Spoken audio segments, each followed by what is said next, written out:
chance to be lifting, learning, acclimating, those types of things.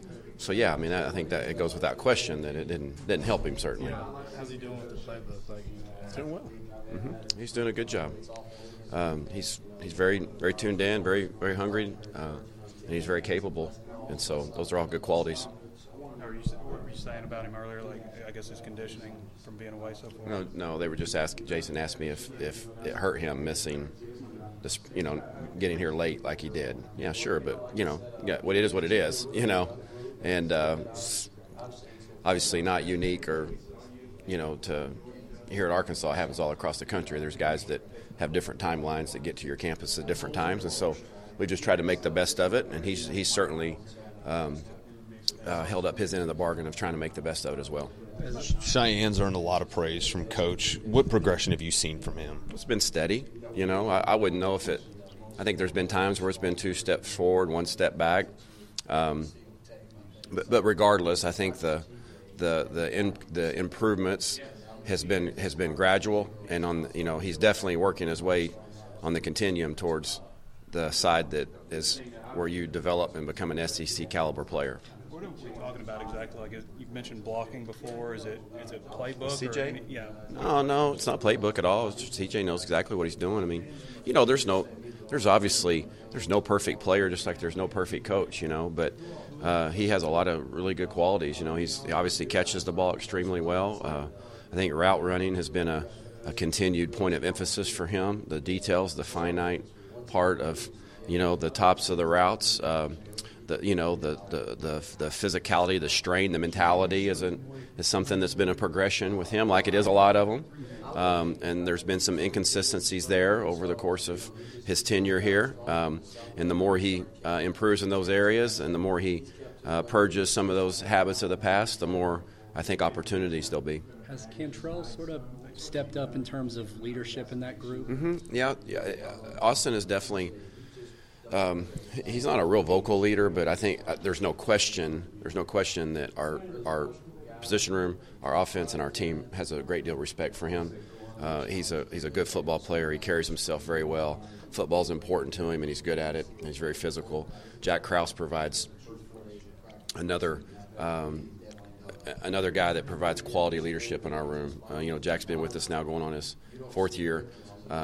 He's a very high academic achiever. He knows our offense very well. He knows the way the ropes work here, and he's provided excellent leadership for us as well.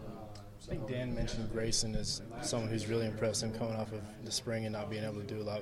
What has he done maybe that stood out to you? Well, Grayson can really run. I mean, he's almost 6'6", and he's 245 now. His weight has skyrocketed. He's kept his speed. I mean, he can really run. I think he's a great threat in the passing game.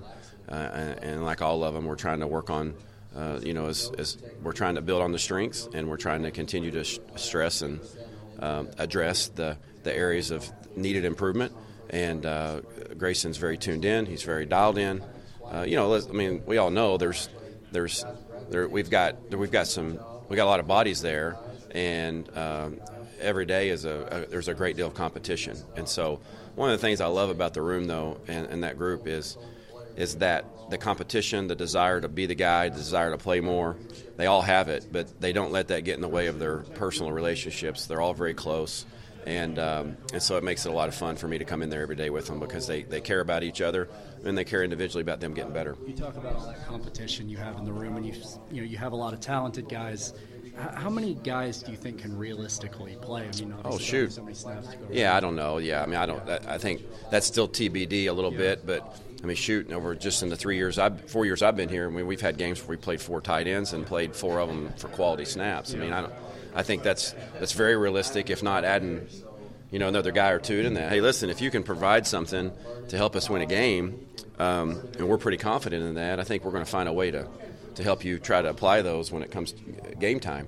And so it's hard to put a finger on the exact number, but it's different than some other positions. It's almost kind of like a wide receiver group in a lot of ways. I mean, you see a lot of those guys rotate in and to keep them fresh. So we hadn't formulated that yet, but certainly we've set a precedent in the past by using them a multiple amount of them, and I don't see it changing at all this year. What does Will have to do to get on the field or get in the talks of being on the field? Well, I mean, Consistency. I tell you what, I'm really proud of him. I think we all are as a staff. Just the way he has progressed and just been really diligent about and intentional about improving, and it's noticeable. As his coach, it's been his coach since he's been here. It's noticeable the improvements he's made. And we got good players at the position, overall, and so it's consistency. It's ideally at the end of the day, we've talked about this at length, here, but ideally at the end of the day, you want a guy that you can put out there that no matter what's called in the huddle, they can execute it. Whether it's 3rd and 1 or 3rd and 10, or it's. We're running the ball power run, or we're running 4 verticals. So you try to refine that to get as many of those guys ready to do that as possible. And some are closer to being there than others, and so it's just a process. And so for him in particular, and it's no different than any of the other ones, you got to refine that process and earn trust on a consistent basis. And he certainly has made some nice steps in that direction. Do you view Jeremy as being somebody that would be in that rotation of guys who play if the first game was Saturday, or does he still have if the first game was Saturday, he's been here for 4 practices, and so obviously he's behind in regards. But I will say this, that he is he's got his foot on the gas pedal, and he's behind in the race. He may be a lap behind, but he's got his foot on the gas pedal, and he's doing his best to try to catch up, and I believe he's got the car. He's got the car to do it, So it's. I just threw a race car analogy out there, and I never watched a race in my life. Not at all. I've never watched one. I don't even know if that's inaccurate. The closest thing I ever got to watching that would be watching Ricky Bobby. Other than that, I don't know much about it, but. Actually, to be honest with you, I think that was a pretty good analogy, even though I'm not a race car guy. But I thought that one pieced together pretty nicely. I don't know. He's like a tank, He's like a tank that just plows. He didn't go around the field. He goes through the midfield and cuts across he just chooses the path he wants to go. I tell you one thing about him that we've really challenged Austin on is about his conditioning level and endurance, And, man, he took that to heart, and he's been much better early on during fall camp. I think Ben and Herb's and the staff and Matt, they all kind of got together and tried to do a little extra, and I think it's really, really paid off for him. He's been able to play a few more snaps in a row without getting fatigued, and hopefully that'll help him. Hey, Barry, were you the primary recruiter on Malik Barkley? No, I had nothing to do with him. Oh, you did? I thought maybe you knew somebody down there. Well, I do. His coordinator played quarterback for me at Tulsa years ago. Okay. Mm-hmm. All right. Yeah, that's it. You know better what to do with your hands than Ricky Bobby did. That's right. I didn't know to bring him up like this. This might be repeating some stuff you've gone through. No. Yeah. So after Cantrell, is CJ and who all's coming up? Well, we're just in 4 practices in, so I mean it's kind of where we left off, in the spring. Okay. As far as basically, it's a little bit of a revolving door, a little bit. The one solidified guy that is working exclusively with the ones is Austin Cantrell. And then after that, it's kind of CJ's getting in there quite a bit. Jack has been he's kind of a Swiss Army knife reliever with that group. Grayson has had some reps with the ones as well. Will's spending the most of his time with the 2 development, and now Grayson spends some time there. Now Jeremy Patton is starting to take some more reps with that second group. His plate is getting more and more on it each day as we go by.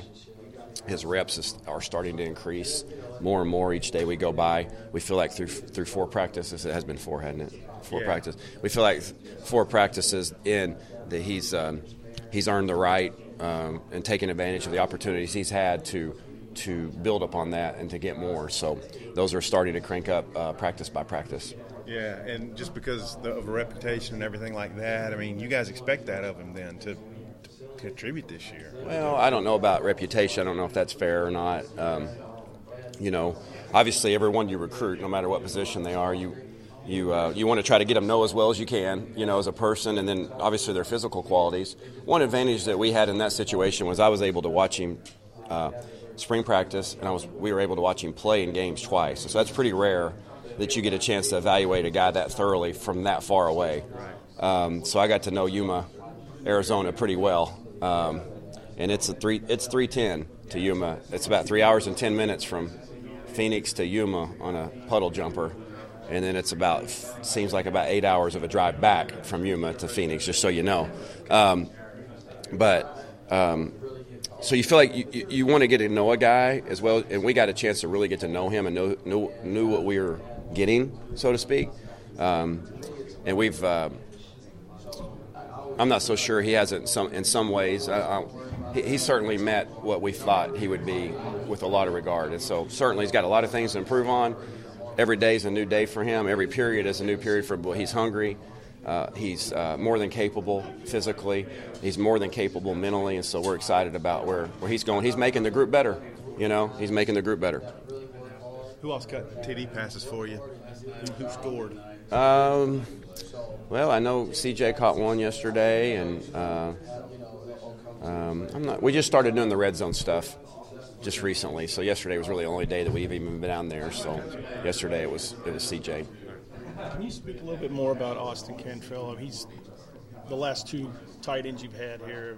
He's a little different in size. He is. Yeah, he's a little different. He's a little shorter, a little thicker. Not to take anything away from Hunter or Jeremy or AJ or whatever, but he's more powerful than those guys. With his. I don't know the statistics, but I would be willing to venture that pound for pound on our football team, he's probably, if he's not the most powerful guy we got, he's in the top 3 probably, maybe top 5. Very powerful, really good, really, really proficient as a blocker. Feel very good about him blocking people in our league and being a guy we can run right behind, and him being really physical. He loves it. He's really good at it. Fundamentally, he's really good. He just naturally has progressed as a run blocker, so he's smart. He's got a lot of great qualities. Catches the ball extremely well. Doesn't possess probably the vertical speed or the vertical wiggle, I would say, of some of those guys that we've had in the past, but plenty capable of being a high-quality football player for us.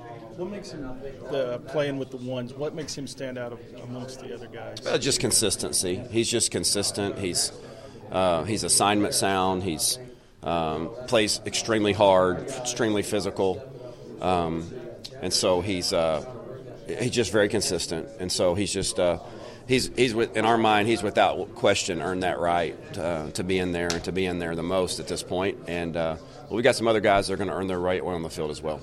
As the lead recruiter for K. Rich, are you shocked at what he's been able to do since he got here? Yeah, I mean, I don't certainly. I don't know if I necessarily deserve as being the lead recruiter.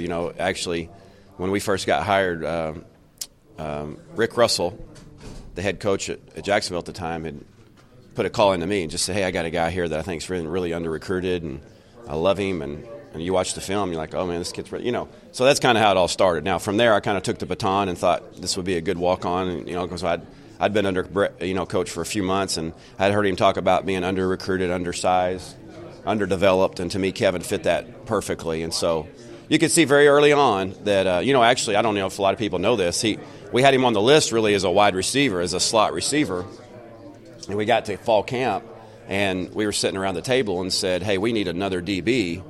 Is there anybody on this list that could, come in and move over to DB? And I was like, yeah, this Kevin Richardson, that's what he played both, and so I think he would jump at the chance to be. So that's kind of how it all started, and so, but yeah, you never think a guy, a little scrawny, under-recruited guy, non-recruited guy would come here and end up being a captain at the time, but once you got around him for a few months, I can't say that I'm just shocked, because he's got a lot of great qualities about him, and we certainly missed him last year, and we're glad to have him back.